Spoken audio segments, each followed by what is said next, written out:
வணக்கம் Jaya TV viewers. நாம் super dishes செய்கிறதுக்கு நிறைய இடத்த ஹண்ட் பண்ணி போயிட்டே இருப்போம். அந்த மாதிரி தான் போன வாரம் நம்ம பழவேற்காடு வந்தோம். ஆனால் பழவேற்காடு ஃபீவர் என்னை விட்டு போகவே இல்லைன்னு சொல்ல முடியும். அதனால இந்த வாட்டி நம்ம வந்திருக்க இடம் பழவேற்காடு. ஸோ இந்த இடத்துல இருக்கக்கூடிய ஒரு ஃபேமஸான விஷயத்தை எடுத்து அதை வச்சு 2 டிஷ் பண்ண போகிறேன். என்ன விஷயம், என்ன டிஷ், இது எல்லாமே நான் உங்களுக்கு சொல்கிறேன். ஆனால் அந்த ஸ்பாட்டை ஃபிக்ஸ் பண்ணுறதுக்கு தேடணும் எங்கே இருக்குன்னு. அந்த தேடுதல் தான் நம்ம இப்போ பண்ண போகிறேன். நீங்களும் வாங்க, நாங்கள் எப்படி ஸ்பாட்டை ஃபைண்ட் பண்ணுறோன்றதை நீங்களும் தெரிஞ்சுக்கலாம். கமா.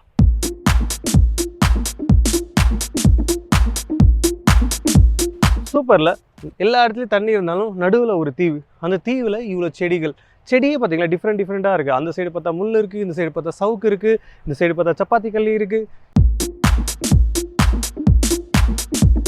பாதை மாதிரி தான் தெரியுது, போக முடியுமான்னு தெரியல. ட்ரை பண்ணி பார்ப்போம் வாங்க. Wow, wait. இப்போ நீங்கள் வந்து பார்க்க போகிற இடம் சூப்பராக இருக்க போகுது. பார்த்தீங்களா, அருமையான ஒரு பாலைவனத்தில் அது முள்ளு பூத்துருக்கு. அங்கே நம்ம ஒரு செட்டப்பை போடலாம்.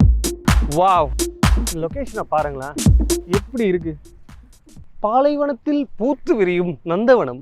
நம்ம பின்னாடி பார்க்குற செடி பார்த்திங்கன்னா அது பேர் முள்ளி, ஆனால் இது பூமுள்னு சொல்லி எனக்கு பிடிக்க பயமாக இருந்தாலும் ஒரு இன்ஃபர்மேஷன் ஒன்று சொன்னாங்க. தொட்டு பார்த்தாலும் குத்தாது, பிடிச்சி பார்த்தாலும் குத்தாதுன்னு. ஆமாம், செம்ம இல்லை, பார்க்க தான் ஷார்ப்பாக இருக்குது, ஆனால் செம்மையாக இருக்குது பாருங்களேன். அப்படி பாருங்க, அவன் ஐயோ போயிட்டான். அதில் இருந்துக்கிறான் அவன். செம்மையாக இருக்குது, ஆனால் குத்தவே இல்லை, முள் குத்தவே இல்லை, செம்ம சாஃப்டாக இருக்குது. இதை வச்சு கண்டிப்பாக வந்து ஒரு ரிசர்ச்சே பண்ணலாம் போல, அவ்வளோ அழகாக இருக்குது. ஸோ ஸ்பாட்டுக்கு வந்தாச்சு. நாம் நெக்ஸ்ட்டு செட்டப்பை போடுறோம். இங்கே 2 சூப்பரான டிஷ் பண்ண போகிறோம். அதுவும் பழவேற்காட்டோட ரொம்ப ஃபேமஸான பச்சை நண்டை வச்சு தான். என்ன டிஷ், எப்படி பண்ண போகிறோன்றதை பார்க்கலாமா? வாங்க செட் பண்ண ஆரம்பிச்சுக்கலாம்.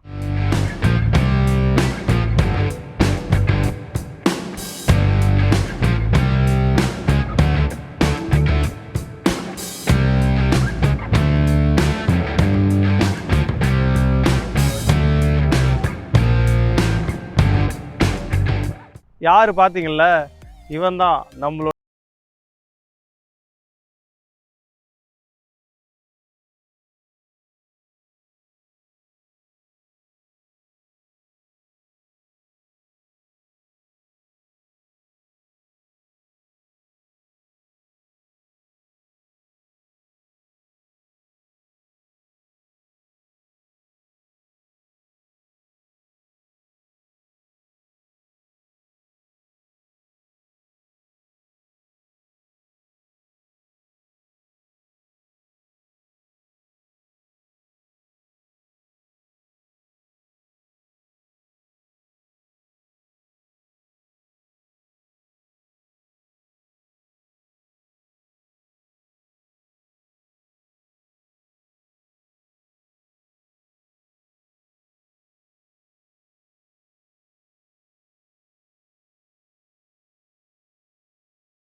இந்த எல்லோ இருக்கிறது தான் செனை நினச்சலாம் சாப்பிட்ருக்கேன் ரொம்ப நாளாக. அப்புறமா தான் தெரிய வந்தது அது வந்து ஒரு மெச்சூர்ட் நண்டுக்கு வரக்கூடிய ஃபேட். எவ்வளோ மெச்சூர் ஆகுதோ அந்தளவுக்கு அந்த ஃபேட் கண்டென்ட் அதிகமாக இருக்கும். அந்த விஷயம் தான் நம்ம இந்த எல்லோவாக இருக்கக்கூடிய ஓடில் இருந்த பார்ட். நாம் இன்றைக்கி என்ன ரெசிபி பார்க்க போகிறோன்னு பார்த்தீங்கன்னா, ஒரு சில்லி செட்டிநாடு கிராப். ஆல்ரெடி நம்ம செட்டிநாடு பேஸ்ட் ஒன்று அரைச்சிருந்தோம் இல்லையா, ஸ்பைஸ் மிக்ஸ் எல்லாம்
அலைக்கு பண்ண முடியாது. எங்கள் அவுட்டோரில் இருக்கக்கூடிய சினாரியோவில் எங்களால் பண்ண முடியாது. ஏன்னா இந்த வந்து நம்ம கிரைண்டர்லாம் போட்டு அரைக்கணும். அதனால இதை நான் சமத்து புள்ளையாக வீட்டிலே செஞ்சு எடுத்துகிட்டு வந்துட்டேன். என்ன ப்ராசஸ்ன்றதை வெரி சிம்பிளாக நான் உங்களுக்கு எக்ஸ்பிளைன் பண்ணுறேன். ரொம்ப ஈஸி செய்கிறது. அது செஞ்சு வச்சிங்கன்னா நிறைய விஷயத்துக்கு யூஸ் ஆகும். எப்படின்னு சொல்கிறேன் பாருங்கன்னா, நம்ம காஞ்ச மிளகா இருக்கு இல்லையா, அந்த காஞ்ச மிளகாயை எடுத்து காம்பை கிள்ளி போட்டுட்டு நம்ம ஒரு 500 கிராம் வாட்டரில் 500 கிராம் காஞ்ச மிளகாயை போட்டு நல்லா வேக வைக்கணும். வேக வைக்க பார்த்து கொஞ்சமாக அதில் உப்பு மட்டும் போட்டால் போதும். வேறு ஒன்றுமே இல்லை, ராக்கெட் சயின்ஸே இல்லை. நல்லா அந்த மிளகா பாயில் ஆன ஒன்று, ஏதாவது தண்ணியெல்லாம் உள்ளே ஏற்றிட்டு நல்லா சாஃப்டாகிடும். அந்த ஸ்டேஜில் அதை எடுத்து கிரைண்டரில் போடுங்க. ஆனால் கிரைண்டரில் போட்டு செஞ்சு எடுத்ததுக்கப்புறம் ஒரு விஷயத்த மறந்துடாதீங்க, தோசை பேட்டர்லாம் போட்டிங்கன்னா சோழி முடிஞ்சு ஹாட் வாட்டரை போட்டு போடுங்க, இல்லைன்னா கார தோசை தான் உங்களுக்கு கிடைக்கும். ஸோ ஃபஸ்ட்டு நம்ம அதை கிரைண்டரில் போட்டு கொஞ்சமாக தண்ணியை தெளிக்கணும். எந்த தண்ணி நம்ம பாயில் பண்ணோம் இல்லையா, அந்த தண்ணியை ஆற வச்சு அதையே தெளித்து பேஸ்ட்டாக அரைக்கணும். பேஸ்ட்டாக அரைச்சி எடுத்ததுக்கப்புறம் அதை கையில் எடுக்க பார்த்து கேர்ஃபுல்லாக எடுங்க. வேணும் எண்ணெய் தடவிட்டு எடுங்க. எடுத்ததுக்கப்புறம் நம்ம கொஞ்சமாக அதில் ரீஃபைண்ட் ஆயில்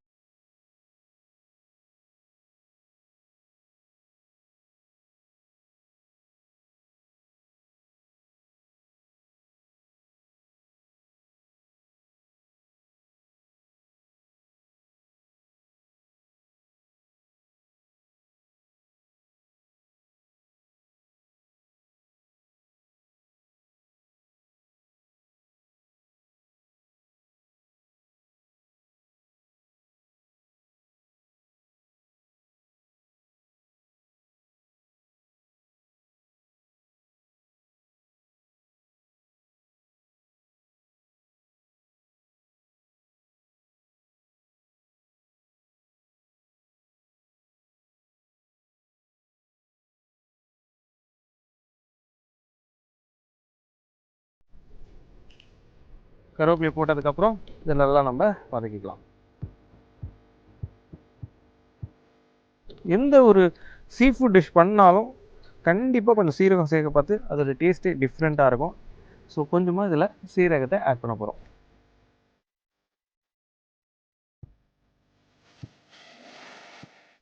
இப்போ இஞ்சி பூண்டு பேஸ்ட் சேர்க்க போகிறோம். இஞ்சி பூண்டு பேஸ்ட் சேர்த்ததுக்கப்புறம் நம்ம அடிச்சு மசாலாவை ஆட் பண்ண போகிறோம். என்ன நான் கொஞ்சம் நிறைய போட்டிருக்க ரீசன் என்னென்னா, நம்ம போடுறது எல்லாமே பேஸ்ட்டாக தான் போட போகிறோம். அதனால் அது பாத்திரத்தில் ஒட்டுறதுக்கு நிறையவே வாய்ப்பு இருக்குது. எஸ்பெஷலி நம்ம வச்சுருக்கிறது மண் சட்டின்றதுனால.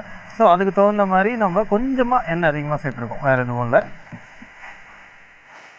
இப்போ இஞ்சி பூண்டு பேஸ்ட்டோட பச்சை வாசனை போயிடுச்சு. இந்த ஸ்டேஜில் நம்ம பிளண்டரில் போட்டு அரைச்சோம் இல்லையா, வெங்காயம் தக்காளி அதை ஆட் பண்ணிக்க போகிறோம். ஸோ இதோடைய பச்சை வாசனை போகிற அளவுக்கு நம்ம குக் பண்ணணும். இப்போ இதுக்கு தேவையான மசாலாவை ஆட் பண்ண போகிறோம். ஃபஸ்ட்டு கொஞ்சமாக மஞ்சத்தூள். நம்மளுக்கு கிடைச்ச மிகப்பெரிய வரப்பிரசாதம், எல்லா குக்கிங்லையும் ஆட் பண்ணிக்கோங்க. காஷ்மீரி ரெட் சில்லி பவுடர் கம்மியாக ஆட் பண்ணால் போதும், ஏன்னா நம்ம சில்லி பேஸ்ட் ஆட் பண்ண போகிறோம். நெக்ஸ்ட்டு தனியாத்தூள் கொஞ்சம் எக்ஸ்ட்ராவே ஆட் பண்ணிக்கணும். சில்லி பேஸ்ட்டுக்கு சேர்த்து 2 டீஸ்பூன் ஆட் பண்ணிக்கிறோம். Whole garam masala 1 spoon. இப்போ இதுக்கு தேவையான உப்பு மற்றும் பெப்பர். ஃபஸ்ட்டு இதுக்கு தேவையான பெப்பரை ஆட் பண்ண போகிறோம். அதுக்கப்புறம் இந்த கிராபுக்கு தேவையான உப்பு. That's it. நவ் ஒரு வதக்குறோம், சில்லி பேஸ்ட்டை இறக்குறோம், கிராபை போடுறோம், தண்ணியை போடுறோம், வேலையை முடிக்கிறோம்.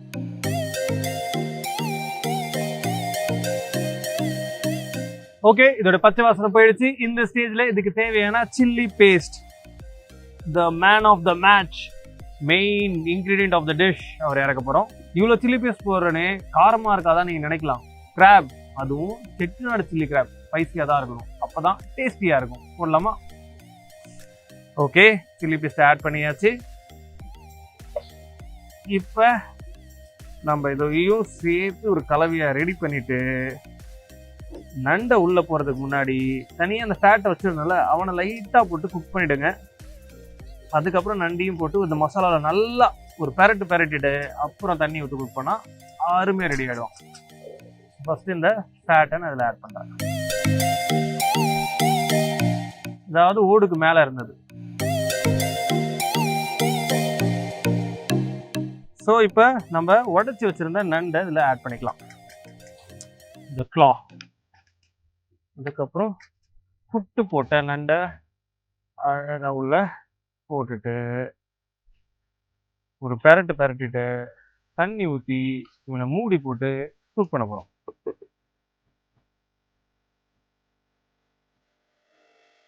ஸோ மசாலா இப்போ எல்லா இடத்துக்கும் அழகாக ஸ்ப்ரெட் ஆகிருக்கு. நெக்ஸ்ட் நம்ம என்ன பண்ண போகிறோம், தண்ணி ஊற்றி இதை நல்லா க்ளோஸ் பண்ணி குக் பண்ண போகிறோம். இப்போ ஃபைனலாக 15 மினிட்ஸ் நம்ம கிராப் சூப்பாக குக் ஆகி ட்ரை ஆகிடுச்சு. இந்த ஸ்டேஜில் நம்ம இதுக்கு கொஞ்சம் லெமனை சேர்த்து ஒரு கிளறிட்டு எடுத்து வச்சிட போகிறோம். ஸோ இதுக்கு தேவையான லெமன் போட பார்த்து ஃபார் ஷுர் நீங்கள் வந்து ஆஃப் பண்ணிடணும். ரேஞ்ச் ஆனில் இருக்க பார்த்து லெமனை போடக்கூடாது. கடைசியாக ஒரு பெரட்டு.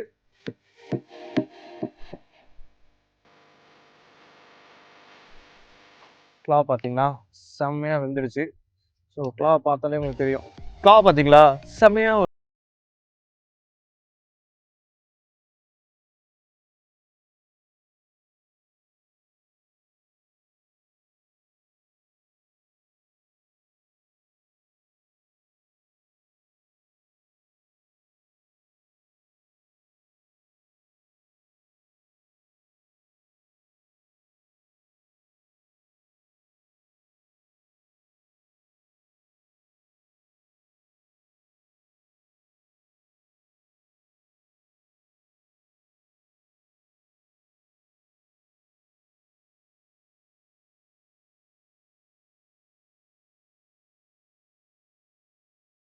நம்ம கிராப் ஆல்ரெடி நம்ம குக் பண்ணோம்ல, அதை வந்து வெறும் மீட்டாக, ஸோ கிராபை மீட்டை நான் அழகாக எடுத்து வச்சுருக்கேன். இதை வந்து ஒரு ஆம்லேட் பண்ண போகிறோம். ஆம்லேட் பண்ணுறதுக்கு முன்னாடி ஒரு மிக்சர் மாதிரி ரெடி பண்ணிவிட்டு ஆம்லேட்டில் நடுவில் வச்சு ரோல் பண்ண ஆரம்பிச்சிக்கலாம்.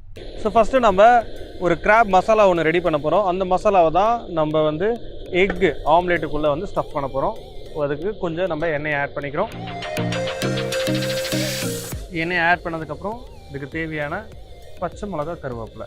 பேன் நல்லா ஹீட் ஆகிட்டுருக்கு. ஸோ இந்த ஸ்டேஜில் இதுக்கு தேவையான வெங்காயத்தையும் இதில் ஆட் பண்ணிக்க போகிறோம். இது நல்லா சாத்தி ஆகணுன்ற அவசியமே கிடையாது. ஏன்னா இது ஒரு கிரன்ச்சி பைட் ரொம்பவே சூப்பராக இருக்கும். ஸோ அந்த மாதிரி நம்ம வந்து ரொம்ப வதக்கி ஒரு தொக்கு மாதிரி பண்ணாமல் ஆம்லேட்டுக்கு தகுந்த மாதிரி நல்லா கிறிஸ்பியாக இருக்க மாதிரி லைட்டாக வதங்கினாலே போதும். இந்த ஸ்டேஜில் நம்ம இதுக்கு தேவையான தக்காளி ஆட் பண்ணிக்க போகிறோம். தக்காளி ஆட் பண்ணதுக்கப்புறம் கிராபோட மீட்டை மட்டும் எடுத்து வச்சுருக்கோம் இல்லையா, அதை இந்த ஸ்டேஜில் ஆட் பண்ணிக்க போகிறோம். இப்போ இதுக்கு தேவையான மசாலா கொஞ்சமாக சில்லி பவுடர், ஒரு பிஞ்ச் அளவுக்கு மஞ்சத்தூள், கொஞ்சமாக சீரகத்தூள், இவ்வளோ தான். வேறு எதுவும் நம்ம ஆட் பண்ண போகிறதில்ல.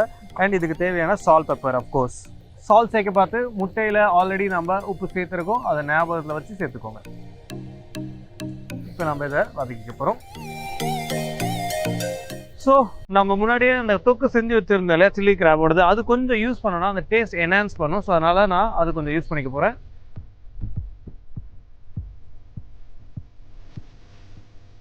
அவ்வளோதான். இதை நம்ம வதக்கணும். மசாலா ரெடி ஆகிட போது அதுக்கப்புறம் ஆம்லேட்டில் போட்டு ரோல் பண்ணிக்கலாம். இப்போ நம்ம கிராப் ஆம்லேட்டுக்கு உள்ள மிக்சர் சூப்பராக ரெடி ஆகிடுச்சு. இப்போ நம்ம ஆம்லேட்டை போட்டு உள்ள ஃபில்லிங் வச்சு ரோல் பண்ணிக்கலாம். ஸோ பேன் வச்சாச்சு. இப்போ இந்த ஆம்லேட்டுக்கு தேவையான அளவு எண்ணெயை சேர்க்கப்படும். ஆம்லேட்டுக்கு மட்டும் பேன் கொஞ்சம் ஹீட் ஆகணும். கோல்டாக இருக்க பார்த்து போட்டிங்கன்னா ஒட்டிக்கும். ஸோ கொஞ்சம் வார்ம் ஆகட்டும். அதுவும் இந்த காற்று பயங்கரமாக அடிக்குது பாருங்களேன். இந்த காற்றுல இந்த ஆம்லேட்டை போட்டு எடுக்கிறதுக்குள்ளே ரொம்ப லேட் ஆகிடும் போல இருக்குது. அந்த அளவுக்கு காற்று அடிக்குது. அவ்வளோ சூப்பரான ஒரு கிளைமேட். நீங்கள் பார்த்தாலே தெரியும். பின்னாடி கேமராமேன் உங்களுக்கு காட்டுவார்னு நினைக்கிறேன். அங்கே அப்படியே ஒரு மூன் வந்துட்டு இருக்கு. ஒரு சூப்பரான ஈவினிங் டைமிங். இந்த ஈவினிங் டைமிங்கில் ஒரு அருமையான கிராப் ஆம்லேட், ஒரு செட்டிநாடு சில்லி கிராப், இவ்வளோ சூப்பராக இருக்கும்ல. ஸோ இப்போ நம்ம ஆம்லேட்டுக்கு தேவையான மிக்சரை ஆட் பண்ணுறோம். ஓகே, ஸோ இப்போ பார்த்தீங்கன்னா நம்மளுடைய கிராப் ஆம்லேட் சூப்பராக ரெடி ஆகிட்டு இருக்கு. இந்த ப்ரிப்ரேஷன் உங்களுக்கு எப்படி வேணுமோ அந்த மாதிரி குக் பண்ணிக்கலாம். எனக்கு சில டைம் கொஞ்சம் ரன்னியாக பிடிக்கும். அதனால நான் வந்து கொஞ்சமாக அந்த யோக்கோட ரா ஃப்ளேவர் இருந்து, அதாவது கலக்கி மாதிரி இருந்தால் நல்லா இருக்கும், அந்த மாதிரி எடுப்பேன். உங்களுக்கு வெல்டன் வேணாலும் வெல்டன் பண்ணிக்கலாம். எப்படி வேணாலும் உங்களோட ப்ரிப்ரேஷன் தான். ஸோ இப்போ நம்ம என்ன பண்ண போகிறோம்னா, ரெடி பண்ணி வச்சிருந்த கிராப் மிக்ஸ்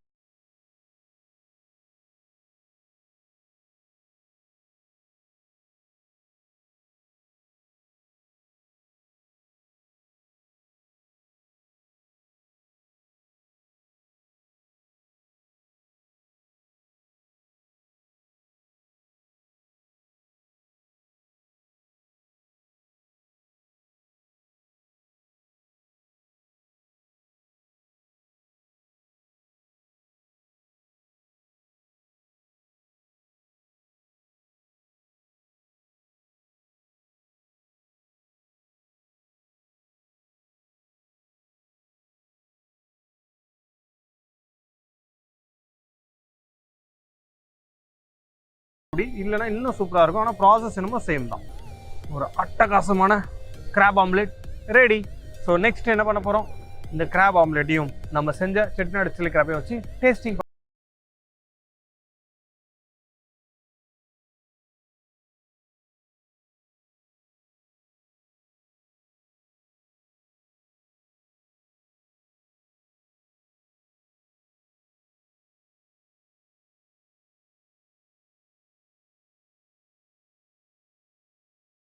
ஸோ ஃபைனலாக பார்த்தீங்கன்னா டேஸ்டிங் செக்ஷனுக்கு வந்தாச்சு. எவ்வளோ கஷ்டப்பட்டாலும் எதுக்காக, இந்த டேஸ்டிங் செக்ஷனுக்காக, இந்த டிஷ்ஷை என்ஜாய் பண்ணுறதுக்காக.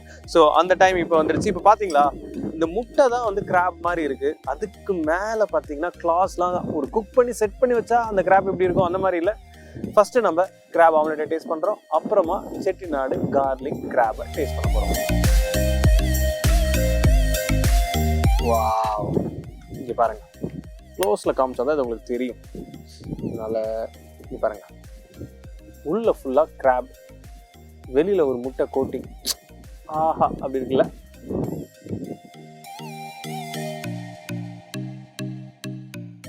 இந்த மியூசிக் டேரக்டர்லாம் ஒரு மியூசிக் போடுவாங்களே, பார்த்துருக்கீங்களா? லலரி அப்படியே மைண்டில் எல்லாம் செம்மையாக போயிட்டு இருக்கு. அந்த மாதிரி வேறு மாதிரி இருக்குது டேஸ்ட்டு.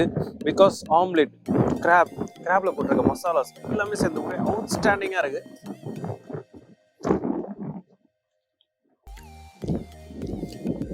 ஒரு பெஸ்ட்டு கிராப் ஆம்லெட் போட முடியும்னா இதை விட ஒரு பெஸ்ட் இருக்கவே முடியாது. கண்டிப்பாக ட்ரை பண்ணுங்கள். Next Chettinad chilli graph. இது எப்படி சாப்பிடணும்னு சொல்லித்தரேன். கடுத்து இப்போ இதை நீங்கள் அப்படியே கட் பண்ணிடுங்க. எக்ஸலண்டான டேஸ்ட், பயங்கரமான டேஸ்ட். ப்ளஸ் பழவேற்காட்டில் எந்த டிஷ்ஷை கண்டிப்பாக செய்யணுமோ அந்த டிஷ், அதுவும் ஒரு ஜம்போ டிஷ். சின்ன கிராப் கிடையாது நம்ம செஞ்சது, ஒரு பெரிய கிராப். ஆல்மோஸ்ட் அது வந்து 1 kg மேலே இருந்தது. அந்த கிராப் தான் நம்ம இன்னைக்கு குக் பண்ணோம். இதே மாதிரி சூப்பர் ரெசிபிஸோட நான் உங்களை வந்து பார்க்குறேன். Until then, bye from Chef Saravanan. Ta-da!